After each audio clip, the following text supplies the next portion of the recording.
We really feel that solving the contributor economy solves a really big problem in making decentralized communities work and gel really well. Fragmentation makes the difficulty of coordination much more exponential. We've learned that when we started our tipping feature on our forum, right? And that was all blockchain based. But then we realized we can also tip content made on Twitter at the same time. We've never seen something like that, where someone could be tipped across multiple platforms. We wanted to make it easier for community leaders to help contributors wherever they are. We don't want to make the all-in-one social media platform. We want to make a like button universal, and that like button have monetary value. So imagine a Soho House, but for crypto. The core thing is to build trust. We've noticed is you just need to be in the same space 3 times, at least 3 times. Hello everyone, and welcome back to Is This the New Internet? You've just heard from my first anonymous guest, Lisan Al-Gaib. Lisan is based in Toronto and is active in many local communities. He's a legitimate OG who's been a driver of growth in the crypto space and is building Sacred Protocol to empower communities and contributors.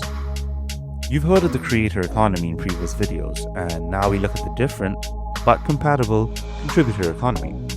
If you like what we're discussing in this episode and you want to get involved in permissionless tipping, do check out the Sacred Protocol extension. You can find the link in the description. This is available on all Chromium-based browsers, so unless you're using Firefox, you're probably good.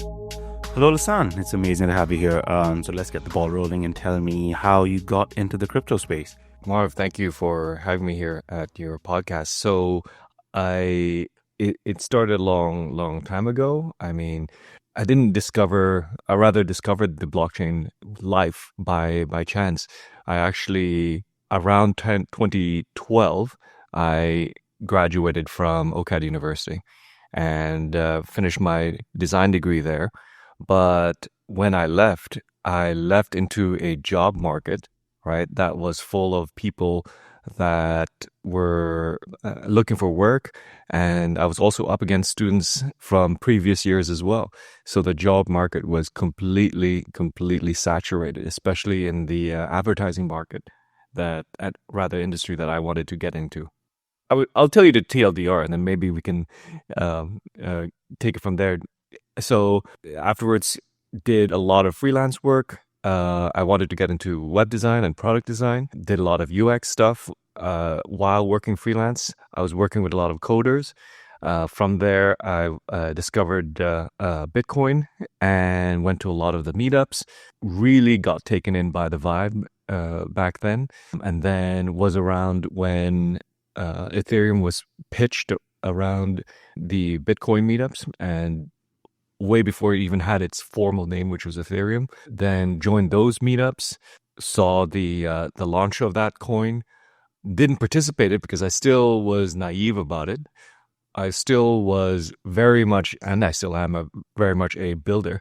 I loved joining the hackathons that they organized. Around several years later, started a company called Bitcoin Bay.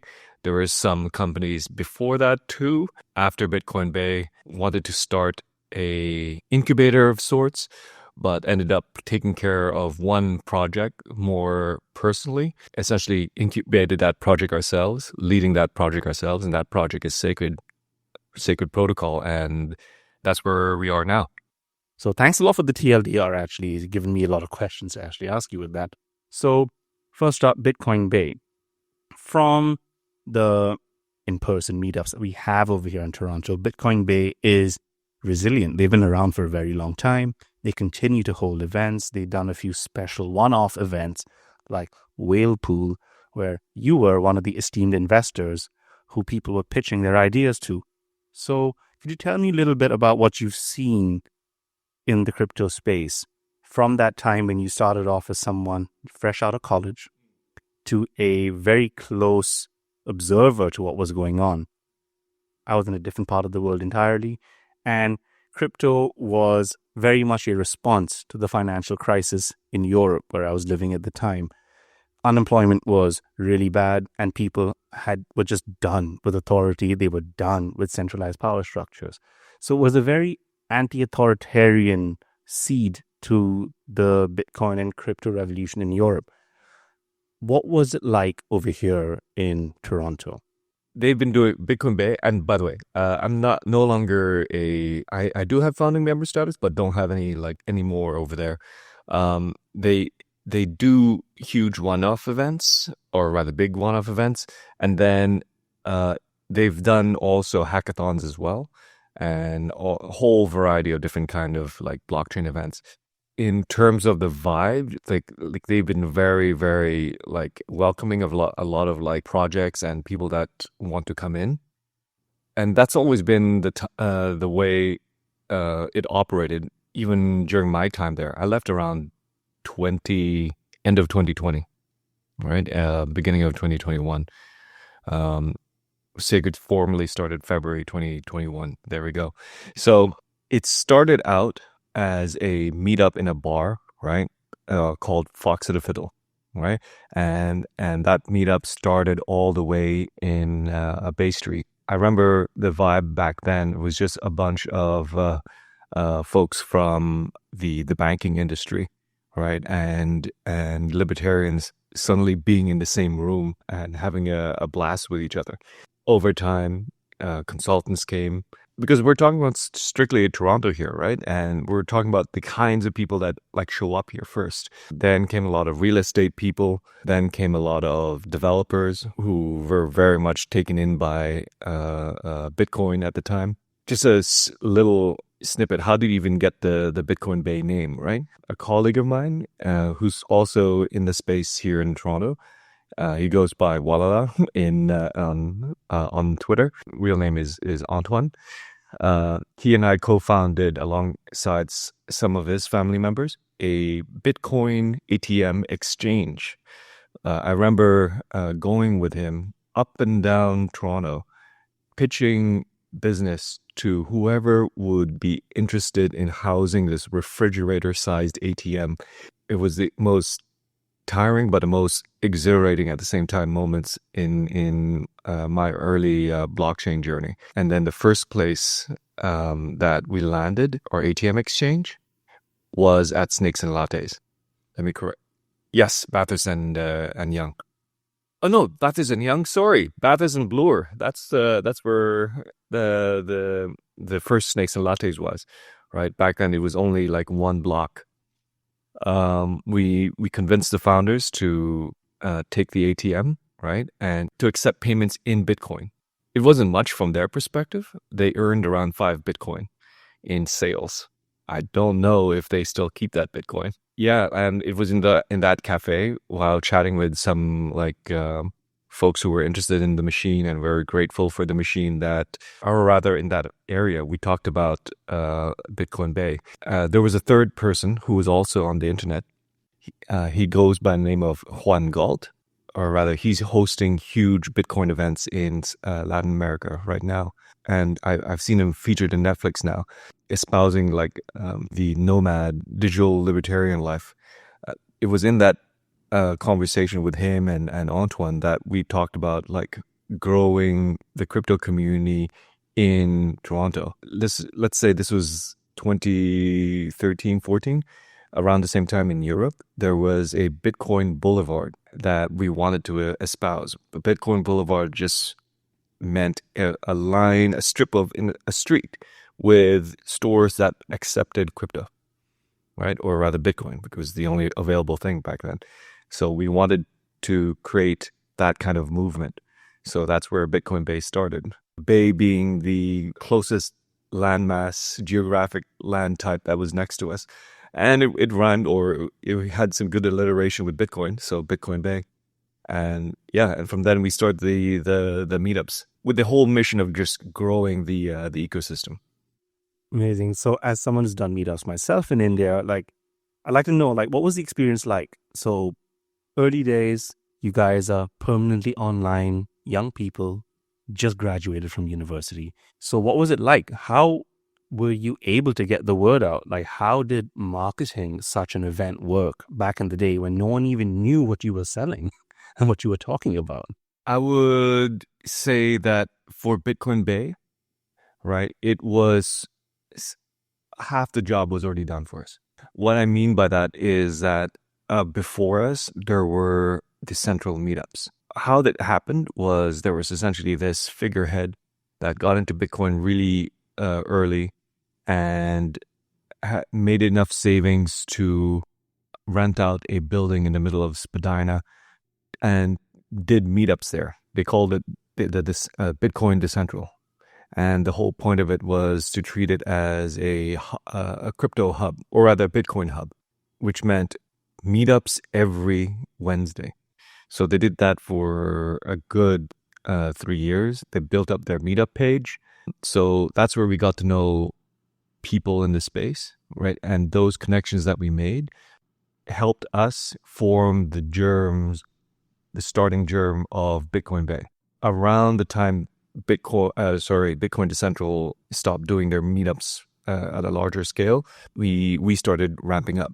So essentially, just like they passed the baton to us. Their crowd went to ours, and we just grew it from there. Where are we currently in terms of overall peak enthusiasm in the crypto space right now in Toronto? Has it been more exciting than now? Do you think we can get to more exciting levels? Like, where do you think the pendulum is swinging at this point in time? At least from the crowd at Bitcoin Bay, they see this as the the fifth or fourth coming of Bitcoin.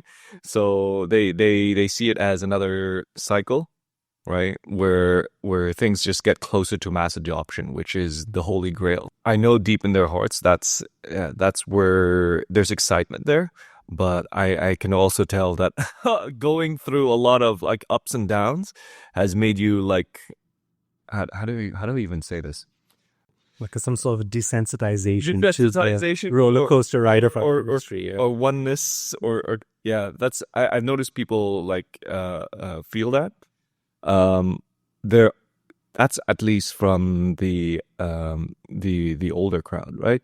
I've noticed also there is a much newer group of folks coming in, right? They're intensely into other projects, right? Like, but if you were to think of Toronto in the 2014s, you could think of it as, imagine a mall, but there was only one restaurant at the eatery. Let's say it's a KFC or a McDonald's. So that's the only thing you'll get. Bitcoin Bay is no longer the only one. There's DeFi Toronto now. That popped up during DeFi summer around 2017, right? There's NFT groups, right? That started around like 2020. Now there are co-working events happening. There are Solana events. There are Farcaster events. And also there's a lot of Barachain events as well. The vibe now is that there are huge, notable projects here in this city, right? And they've created this hub of people that like want to grow crypto here. But I would say, unlike other cities, there isn't like a formal building. Like I know in Berlin or Germany, there's a building or two that people know that's the building that they go to. But we don't have that yet. Nice. Okay. Yeah. But the people are here. And it's funny, nobody knows that each other exists. So the thing you said about the building is really interesting because, you work remotely. As someone who's been in the industry for a while, I've been working remotely more than I've been working with people in person. So how important is a building? Will we need a building? And same thing with the meetups, right? Where we all exist online, but how important are these physical spaces for the future of our industry? Yeah. They're important in as far as making folks who live in the city know that there's others around them. If I didn't know that I was surrounded by other crypto folks, I wouldn't stay here long term. That's one. Another, I wouldn't be as productive. Sometimes I just need to hash out several ideas, but who do I talk to in an informal basis? At the same time, like working at home has its own different vibe. I mean, personally, and then other folks that we've chatted about when it comes to co-working, right? We feel that we're more productive in co-working events too. Oh, and I forgot to mention in my intro. Yeah, yeah. Yeah. So I forgot to mention in my intro that I'm working with Mikira from a company called Hashcloak, and we're creating essentially a crypto social club, right? So imagine a Soho House, but for crypto. You were talking about like why is like a building really important, right? To know that there's other folks who are in the industry that are not necessarily like beginner level is very, very huge. So I want to go use the Soul House as an example, right? So when you're in the Soul House, right, there's actors there, but that's not the main draw. There are also producers there, musicians, composers, lighting directors, art directors, casting directors, stylists there, right? Everybody who's been consequential to movies, consequential in the business, but not consequential to like you and I, because we're not in the movie industry, right? People in the movie industry who know each other will know these people in the industry, right? So we're with Crypto Social Club that Mikira and I are co-building. We want to create that space. You can meet other folks in your industry that not necessarily other people will know. It's not necessarily Vitalik. The other folks that really, really make the project pop. We're talking about researchers, like at VC funds, developers, designers at Monad, for example, partners at Barachain, for example, folks like those who are really core to the operations of these projects. But you won't know who they are. And that's such a highlight of our industry, right? You can be someone who is legitimately driving the industry forward, yet no one knows what you look like. No one even knows your name. And I think that's something really special about this industry. But also, how do you think that plays into ideas of building trust in companies, especially where people are looking for investment, people are looking for users, and they're not just looking for regular users to buy like a piece of furniture or to buy an artwork. You're investing, you're using money. These are money-based operations. So how do we balance this quest for anonymity and working, unobstructed to build, while also providing your users with a sense of trust that, okay, if I put my money here, things are safe? Where do you think this discussion is going to go? And firstly, where do you think we stand right now on that? Yeah, I mean, using a cultural example, right? Best way to think about it, this question of like how to deal with anonymity and doing business, right, is to look at the music industry. My theory of identity is that there are three parts. One part is the personal identity, right? It's your real name, your birth certificate, your citizenship, your number, and your personal bank account, right? Then you have a second layer on top of it, separate from the personal identity. And this is another artificial one, right? But it's still you because you're essentially the co-founder of this entity. This entity could be your business, right? But let me give you an example. Deadmau5, I forgot his original name, but he owns a business called Deadmau5 Records, right? Deadmau5 Records owns all the rights to his pseudonym's songs, which is Deadmau5 itself. He has his personal identity, which has his social graph with his family and friends, and his own personal bank account and health records. And he has Deadmau5 Music, which owns all the music that he's created with Deadmau5, but he can also use that entity to own other pieces of music, and he could create new pseudonyms, right, to create new music. Deadmau5 Music, right, and records is the entity that outwardly looks pseudonymous. It's a layer above the real person. It's this layer that does business with investors, with other music labels, with other pseudonyms. The trick is, when you do business with other people, they know who you really are. They know that this is a second layer, and they know you're real by your first name, right? That's where the trust really builds up. We see the structure a lot in other entities as well. So you see it with Amazon, right? Amazon owns Prime, Kindle, and I think they own Twitch as well. All these companies I just listed are these pseudonyms. There's a company, Amazon, right, that owns all of these IPs, right, and does essentially the major business with other people, and they're maintained by a board of real human beings, right, which is at the personal layer, right, and one of them happens to be Jeff Bezos. When it comes to trust building, it's all about espousing these second layer relationships with as many crypto people as possible, right? And these second layer relationships are very formal. They actually have businesses. These are actual real people. Let's use this crypto social club as an example.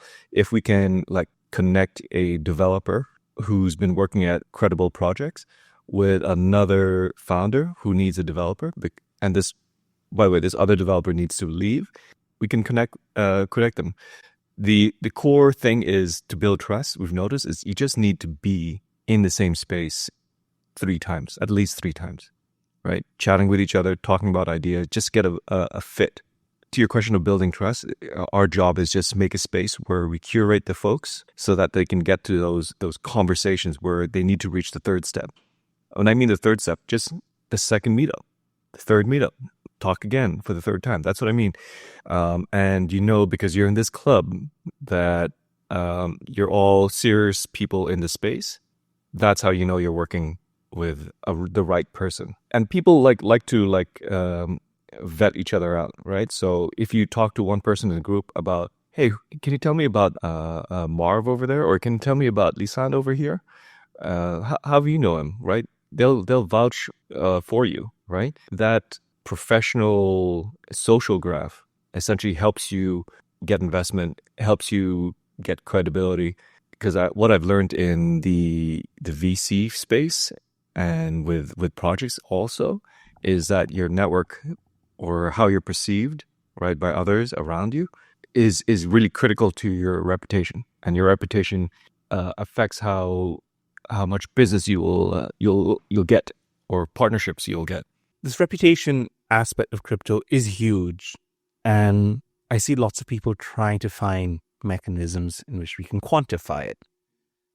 Do you have any thoughts on this? Is this oversimplifying what we've just discussed by people, making these, just outsourcing this very human aspect of creating these relationships, outsourcing it to a program as a developer or someone who works with this tech? What are your thoughts on this?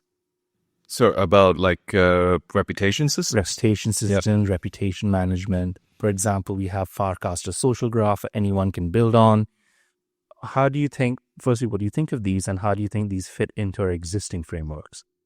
So when it comes to Farcaster social graph, it's really amazing that you can actually have your identity, right, be able to port over your social network with you, right? I love the idea that I can bring my friend group from one app to the other, right? Unlike now, where if I have friends on Facebook, they only stay on Facebook and not even on Instagram. I have to restart that friendship, right, and repair my friends there. There's a lot of great tech to put on chain to solidify that you have a social network and to make it that you can own it. To your point on reputation, it's a finicky thing, right? That's a separate thing. Why I say it's finicky is because of this concept I learned at MCon at Detroit. MCon being a governance-focused crypto conference, right? And one of the things that they've learned is that Bernhardt's law bites communities in the ass every single time. Bernhardt's law says that, I'm paraphrasing here, but once a metric is verbalized, articulated, people will gain that metric.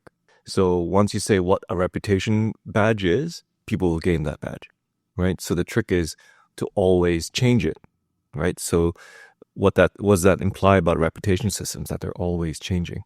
They're always they're always fluid. But where blockchains really make it helpful is that we can see lots of people's different statements about a person, right? I can say to Mikira that I work with her at Crypto Social Club, right? And she can tell me that she worked with me too, that I worked in I could say that we've known each other for X number of years, right? What I'm getting at, there's a lot of data that I'm putting out there in the forms of just statements. And then from there, people can look at our statements and say, I can make a credential out of this. These people know each other. They're friends. That's a friend credential, right? To make the idea more clearer, because everything's on chain, right? Look at everything that everybody said about a certain person voluntarily, but you don't need to rely on a central authority to say what their reputation is. You can make up your own mind based on data. Make your own reputation card or badge or whatever. Nice. And being on a blockchain, it's all out there. The information is just there for all those willing to search. Yeah. From here, thanks a lot for that. So from here, I would like to shift to something a little bit more current. Okay. Let's have a look at the current market, Bitcoin. While I don't like looking at price-based discussion, I think it's just helpful because you are an experienced head in the space to sort of provide a little bit of, grounded clarity to sort of where we are, where we can go. I don't want you to give me a target for Bitcoin or anything. No investment advice at all. I just want you to give me the thoughts, your reflections on what you've seen in this market, our charge to 100K and beyond, the dip back below. How excited should we get? Is a super cycle coming everyone's talking about? Where does the information you're hearing versus the experience that you have, can you distill that for my audience, please? The argument that people are making right now is that Bitcoin is facing its next cycle up. The last one was around COVID, right? And what really drove the prices up then, or rather the momentum then, was a lot of stimulus spending simultaneously all around the world. When it comes to at least Bitcoin, the driving narrative is that President Trump would be much more open to crypto and much more lenient and welcoming to the crypto industry during his term. So they're in a lot of debt. And there are some administrations that think that they can print their way out of it, right? And hope that the slush of printed money will kickstart investments. But they've only usually just created heated markets. They want to get out of debt through productivity. And they're eyeing two industries to make that happen: AI and blockchain, right? Make those two kinds of industries live and operate and hire and sell their services in the United States. And if you have those companies thriving in the United States, you can essentially, or as a government, you can tax that. These multiple layers, right, are happening at the same time. The underlying thing is they want to make America great again. But back to the crypto side of things, right?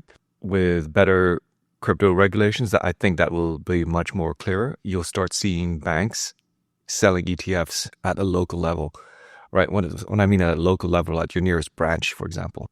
That's why there's a lot of hype. I feel, anyway, that there's a lot of hype around Bitcoin for now, right? So a lot of fiat money will be getting into Bitcoin. A lot of money will be getting into AI companies as well. What I've noticed is it always bleeds into other coins and other projects, right? With companies starting to take root in the United States, we could see much more investments in crypto itself. There is that potential down the line, which personally I'm very optimistic for. And it makes the United States much more competitive to Europe now. For crypto talent, right? It makes the United States much more competitive to places like Dubai or Singapore now, because companies can do business in North America already. As an industry, sort of been scratching our heads okay, where is retail? Bitcoin's broken over 100K, but people are talking about it, but people who you've never met aren't asking you out of the blue, hey, have you heard of Bitcoin, right? We're not hearing those sort of cycle top sort of conversations. So many believe that retail isn't here yet. You mentioned that maybe with the lowering of entry barriers to ETFs in the US, you could have a little bit more retail, but is there anything else you think that's sort of making retail a little bit more hesitant about entering this market the way they did during COVID? I mean, It's yeah, it's essentially the inflation, and it's essentially the looming recession that could happen, right? I don't want to say it. Yeah, like people are fearful for the pockets. I know that, and I could see that in Canada. Like just going along Adelaide Street to get here, there's a ton of closed retail stores that are looking for new tenants, right? So business is not really doing really well. Tells me there's no customers that want to spend. And I'm sure that's happening in a larger, if not the same scale in the United States. Maybe that's why there's no retail yet. So you're saying if we fix inflation, do you think that's a major impediment out the way? Or do you still think that there's skepticism that goes beyond that? You just remove the skepticism. Inflation can still be there, but if people, and I think this is where the MAGA movement comes in, right? But if you can create a sense of optimism with the right, campaign, and with the right policies of like starting companies, right, in the United States, people will be much more enthusiastic, right? Could you tell me a contrarian Web3 opinion that you hold, something that the wider market seems to think is a given, but something you're like, hold on a little bit? Okay, so like contrarian, like a statement against Web3 as a investment vehicle or as an industry? No, not necessarily as an industry, but let's say, for example, like L2s are bad for Ethereum. Like some people have some of these wild out there sort of statements, that they're willing to fight on this hill to defend this, right? So do you have any of these statements that make people say, hey, what? Get the folks on crypto Twitter coming for you? Oh my gosh. I mean, maybe I should go after people and trolls so that I could just like poke them. So the contrary narrative is AI is going to be much bigger than blockchain this year. Okay. Because you could feel it. You could actually sense it. You could see the robots walking. You could see the cars self-driving. You could see the AI agents do work for you on the internet. All right. From there, I think it's a good time, now that you've, laid the groundwork with your reputation in the industry, your experience over here, I'd like you to now share a bit about your journey about building Sacred Protocol. What about the market makes you feel that Sacred Protocol is this thing that people need in order to get more out of their crypto, get more out of the market? It started really young. Like for me personally, right? I grew up in a struggling family, right? Like there was a lot of dysfunction, right? It's gotten better now, but like I always hated those kind of situations, right? For lack of better coordination and better like communication amongst our elders, right? I've seen that in play at a much larger scale with DAOs, right? A lot around the 2020 and 2017 era, a lot of groups popped up, and then they became dysfunctional. They couldn't coordinate. They couldn't come to an agree on certain things, and people felt burnt out. This multi-million-dollar fund DAO disintegrated. City DAO a while back, right, raised around 20 million, 2 to 20 million, right? The key thing is that they wanted to buy land somewhere around Delaware and start their own crypto city. But because they couldn't coordinate, they couldn't align on a vision of what they wanted to build, the founders decided, you know what, this is a faulty group. We can't come to agreements. I'm just going to refund everybody from the treasury. That DAO just evaporated. Stuff like that. And I also noticed that a lot of DAOs right now operate with very small teams. That is because like larger groups have difficulty coordinating. That's really important when it comes to maintaining apps and building apps, right? You need small teams. But that's not to say that certain DAOs couldn't participate in like certain big decisions. Constitution DAO tried to buy a copy of a very sacred document of the United States. And because their coordination wasn't as efficient as Citadel's, right, and because their coordination was also exposed, they were able to be outbid by the CEO of Citadel. But it shows you the power of how strong these groups can be, right? They can form really fast, right? Deploy a lot of money, but then they fall short because they can't pull the trigger or aim right, you know? So we noticed one of the key problems that communities faced is coordination across multiple platforms, social media platforms, right? Or content platforms. And the problem is called fragmentation.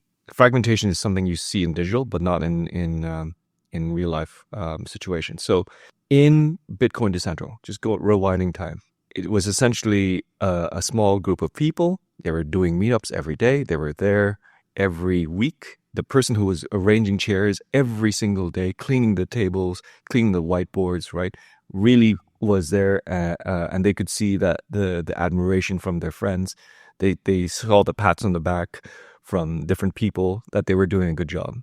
They'd never felt burnt out, even though it was like a several year slog. And it was the same for the other founders there. The constant human contact, and that they were able to talk to each other because there's only that one space. They had a group chat, but that one space made it easy to coordinate really, really easily. Had that group coordinated over Telegram, Discord, they would have a much harder time getting things done. It's also a lonely kind of like existence as well, because you write the ads or you get people to come in, but you can't interact with the other person, right? And you can't ask questions as organically. It's much easier to feel burnout in the digital space. So we wanted to like at least solve for fragmentation and foster alignment through that. We started out building a forum to essentially centralize all the ideas behind a community. But then we realized we were competing against other well-established forum applications. People's problems were they needed engagement. Our original thought was maybe if we made the UI behind forums better, there'll be more engagement. That didn't end up to be true because they were in different places, the community. So we have contributors working not only in the forum, but on Twitter, but on Farcaster. How does a community manager give a pat on the back to all these other people? How do the other folks in different platforms know what good work looks like or not? Fragmentation makes the difficulty of coordination much more exponential.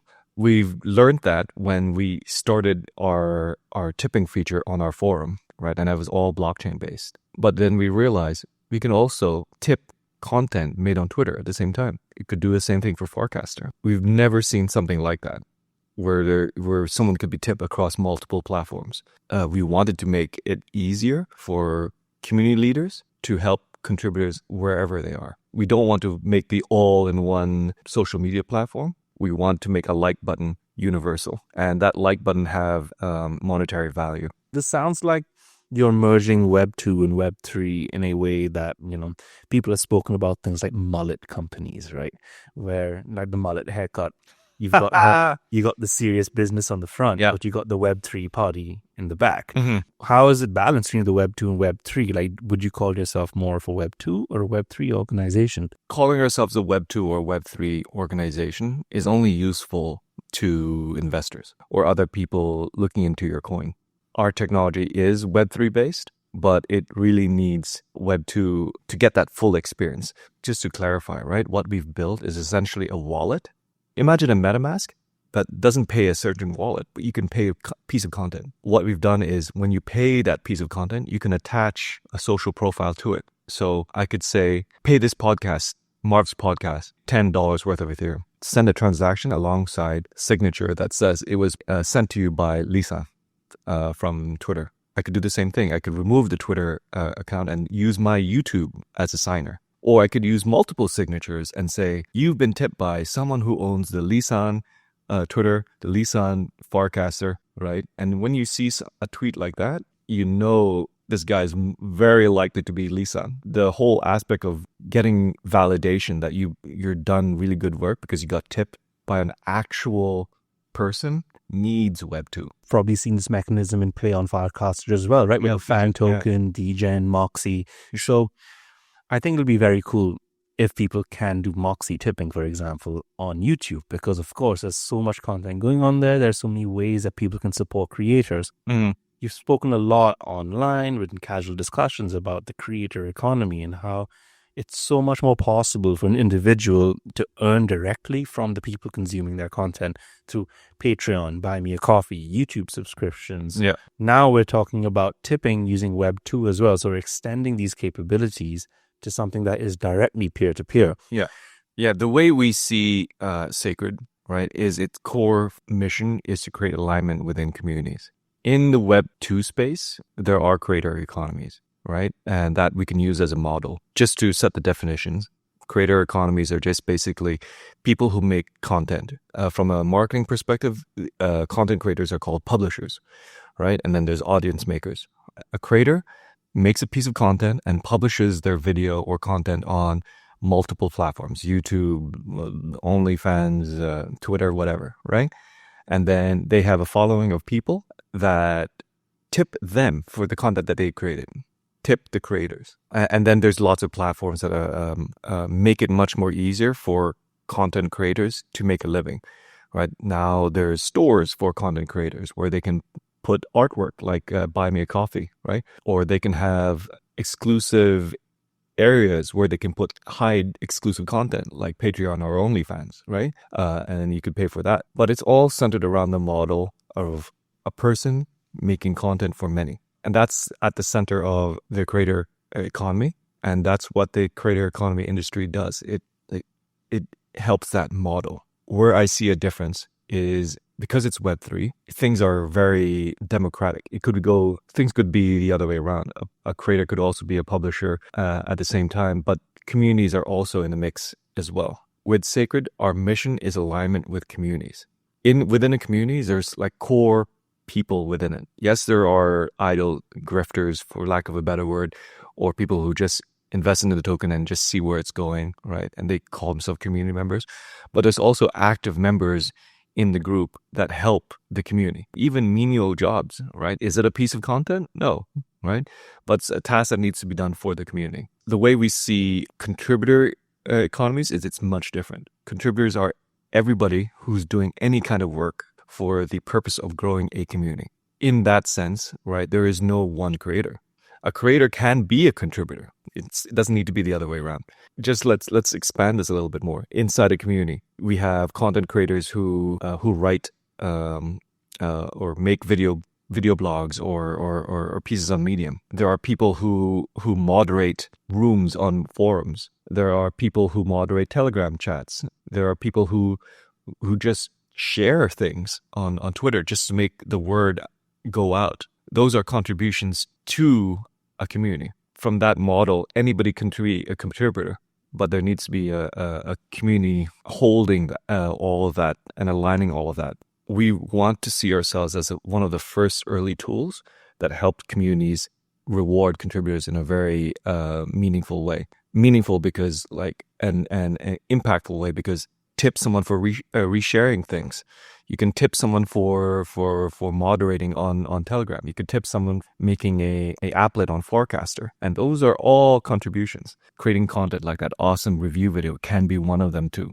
I like how we're expanding basically the involvement, right? Because I do think that, everyone is a creator if you're putting stuff out. But also at the same time, every contribution can have value of some sort, whether or not it is just content. And I think that's a really nice way of sort of spreading the ability to incentivize engagement and participation. Yeah. So let's say we hit adoption in 10 years. Okay. I know it's very difficult to predict where this market can go in that sort of a time. Yeah. But if you had a gold standard of where Sacred would be in a market where crypto adoption is real, do you have any idea of what that would look like? Have you thought of that in any way? At our current trajectory, right, we really want to make meaningful impact in the contributor economy. We know that a lot of Web3 growth will be driven by communities. Communities are the real engine for growth behind big projects like Ethereum, for example. 10 years from now, when there's adoption, right, to me, the world looks like I can work from anywhere for an organization and my work's impactful to them. I can work for a local unit of that community. So I can work for a local unit of Ethereum, or I can work for a local unit of Optimism in, let's say, Southeast Asia. and I know that I'll be recognized for it. Right? The mechanisms to make contributions will be much more smoother. People will feel like they're actually making work that matters for big communities. I also see more than just protocol communities, right? I also believe that network states are a thing that's going to come into the future, right? So like we're going to have, let's say, vegan communities or communities that are for digital detox. A good example of it would be Reset here in Toronto, Reset Company. I can see them becoming network states. And what that means is that all of their members are contributors. They help grow the community with the operations or the marketing. I can see communities like these owning land in the future because they get so big so well coordinated that they can own real estate. I could see them getting so big also that they'll be recognized by different municipalities and even a state itself. Like Canada could recognize a network state. We really feel that solving the contributor economy solves a really big problem in making decentralized communities work and gel really well. Because we need to find a way to coordinate multiple people in different places, align them with what is good work, and make them feel like they're doing good work. Or else they get burnout. Community leaders will feel burnout because they have no easy way to meaningfully reward contributors in different spaces. In 10 years, we feel that those kind of like problems will go away. To get into the practicality of how we would do it. Yeah, how we would do the actual rewarding of stuff. Like, for example, like you must have heard of the basic attention token, the Brave browser. Yeah. You know how they have like that partner program where you can watch ads on BAT and like contribute your BAT to the people whose content you consume. Are we going to have as users that sort of control? Like, for example, I can set like a $20 in Ethereum a month budget on my Sacred Protocol account, and it can like automatically see the content that I've accessed through this browser and split and just tip people at the end of the week, for example. Will we be able to automate these things in this sort of a way so that, it's a little bit more hands-off? Or are we going to be this a very meaningful, I like what you did, I will tip you for this right now?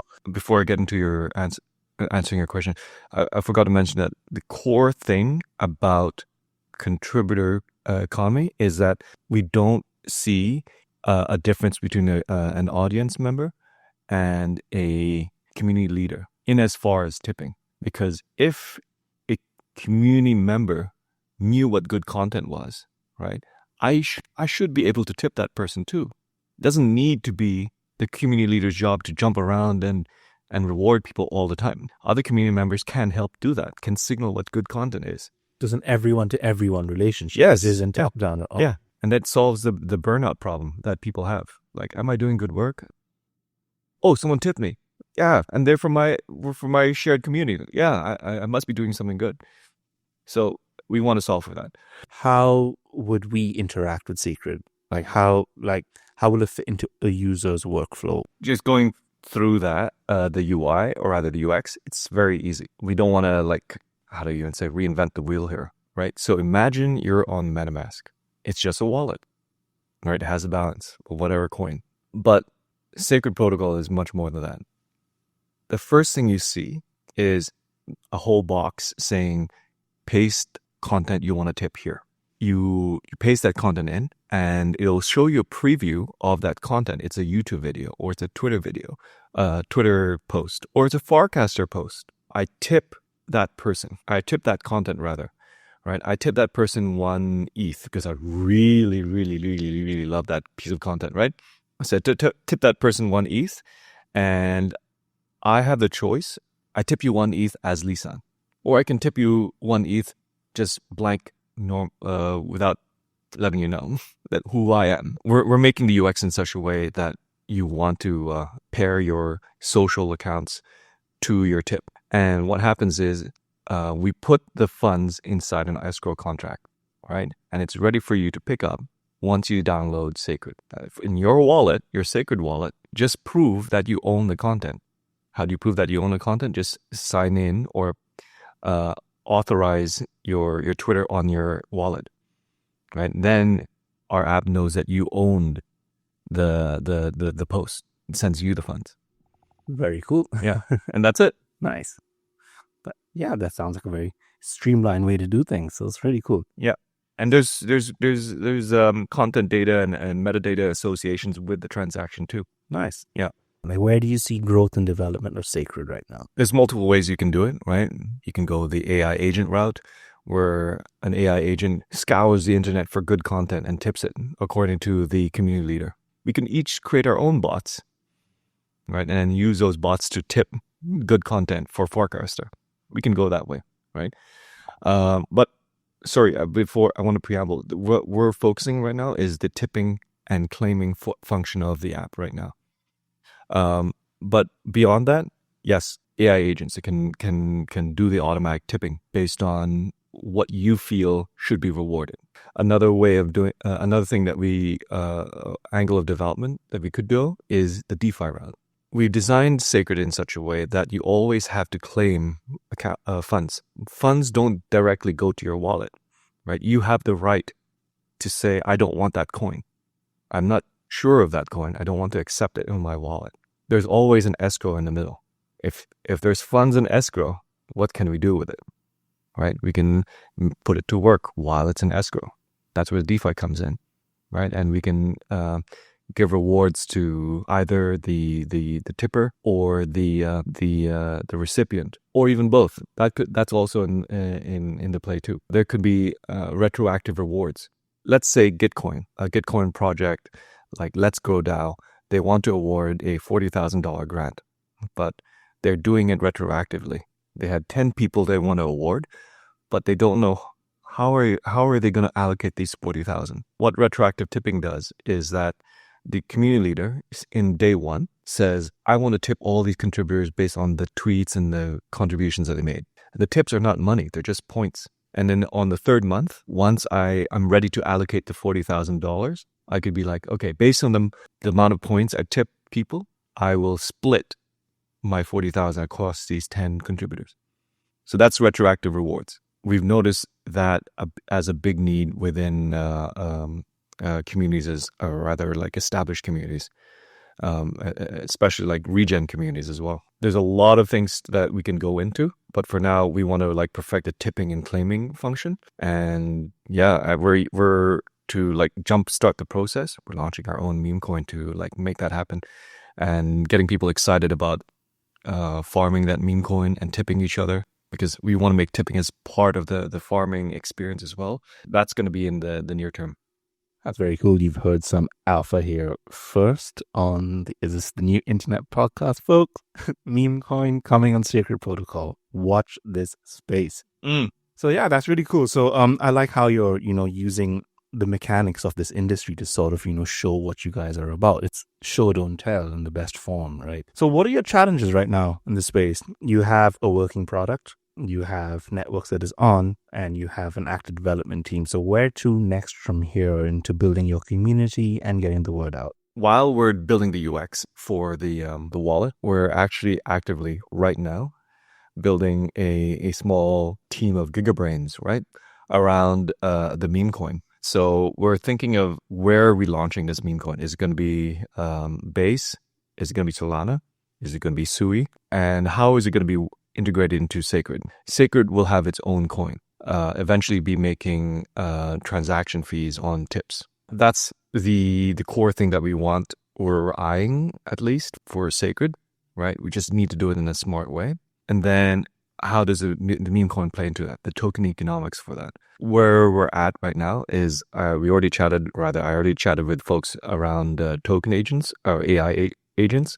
I already talked to some folks about where to launch the product and who to partner with. This month is just token economics. How it is issued alongside the Sacred token that we want to envision in later down this year. Looking forward to 2025. Do you have any specific targets and milestones that you're looking to get? Oh, yeah. So like, it's so easy to say, I want 20,000 people or 100,000 people, but they don't just come out from there. Those are the wrong metrics to look at. The right metrics to look at to get those social numbers is the amount of partnerships you get, and meaningful partnerships. Like, one way we could go is go to AO blockchain, right? And there's no tipping machine over there for communities over there. AO has its own community, which is like hundreds of thousands, right? The more conversations we have, the more podcasts, fireside chats, panels that we're a part of, that number of our social media following grows. So those social metrics count, right? In terms of like visual feedback. There's also like internal feedback that we want as well. We want to count or rather we want to increase the amount of transaction tipping that's happening inside Sacred. That will be a really great indicator of what it'll look like when this scales up in 5 years. If we're actually really helping the contributor economy, if there's real activity within communities, and we validate that and they find tipping the best way to reward people, then this market is going to be huge. So those metrics is what we're looking at. And have you seen any opportunities for like Sacred to work remotely with Toronto-based organizations? Do you think that there's anything happening over here that will enable you to fit in fairly seamlessly into this local economy? Because as someone running a Toronto-based podcast, I'd love to see some cross-pollination happening here.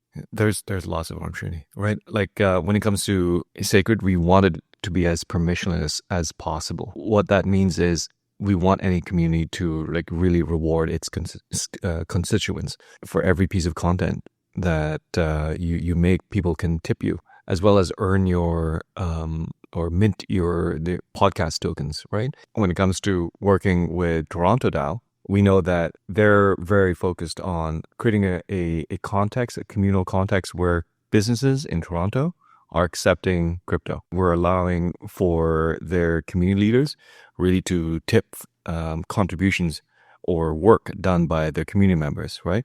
Where it can extend is that e-commerce stores or restaurant websites, right, that are selling product, right? You know how we just talked about tipping a post on Twitter. What if you could tip a menu item or a pair of sneakers on a store and say, hey, I'm actually not tipping you, I'm buying this.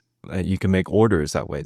The extension could extend to e-commerce solutions like that. There's also other like communities happening here or rather taking place here in Toronto as well, like Solana ones, Sui ones, and Bera.